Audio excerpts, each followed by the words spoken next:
Live this morning. She's at the courthouse downtown covering a story breaking overnight. Yeah, a man charged for shooting a woman near a Katy car wash is back in court for another shooting. Janelle.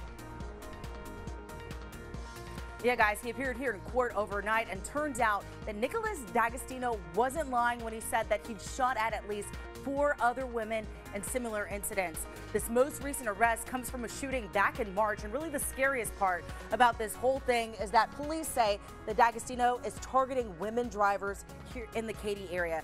And they say after digging through his social media accounts, they found numerous posts of rants about female motorists being incompetent. So far, they've linked him to 4 road rage shootings. Police are still trying to find the alleged 5th. 2 of them, yesterday's arrest and his initial arrest back in July, those women were actually hit and hurt.